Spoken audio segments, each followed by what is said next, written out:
মধ্যপ্রাচ্য যুদ্ধের জেরে গত ১.৫ মাস ধরে জ্বালানি সংকট মোকাবিলা করে আসছে বাংলাদেশ।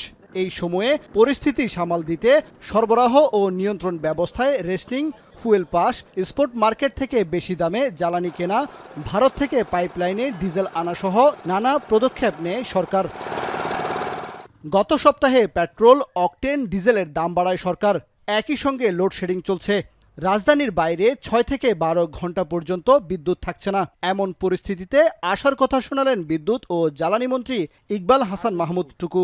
আশা করি যে আগামী সপ্তাহের মধ্যে বিদ্যুতের অবস্থা কিছুটা ইমপ্রুভ করবেন। কিছু কিছু প্রাইভেট পাওয়ার জেনারেটর যারা আছে তারা আপনার পাওয়ার দেওয়া শুরু করবে। তাতে আশা করি যে আমার এখন তো প্রায় ১২০০ বা ১৫০০ মেগাওয়াট আমাকে লোডশেডিং দিতে হচ্ছে, তখন আমি হয়তো ৮০০-৯০০-র মধ্যে নিয়ে আসতে পারবো। লোডশেডিং থাকবে। দুপুরে রাজধানীর গুলশানে চতুর্থ Bangladesh China renewable energy forum শীর্ষক সেমিনারে তিনি এই কথা জানান। জ্বালানি সংকটে আমদানি ব্যয় $২ বিলিয়ন ছাড়িয়েছে। ভবিষ্যতে চ্যালেঞ্জ মোকাবিলায় নবায়নযোগ্য জ্বালানি খাতে আগামী ৫ বছরে ১০,০০০ মেগাওয়াট বিদ্যুৎ উৎপাদন করার লক্ষ্যমাত্রা নির্ধারণ করা হয়েছে। তবে বেসরকারি উন্নয়ন সংস্থা সিপিডির গবেষকরা জানান ২০৩০ সালের মধ্যে ১০,০০০ মেগাওয়াট নবায়নযোগ্য বিদ্যুৎ উৎপাদনের লক্ষ্য থাকলেও ভূমি অধিগ্রহণ, ডলার সংকট এবং আমলাতান্ত্রিক জটিলতা বড় বাধা হয়ে দাঁড়িয়েছে।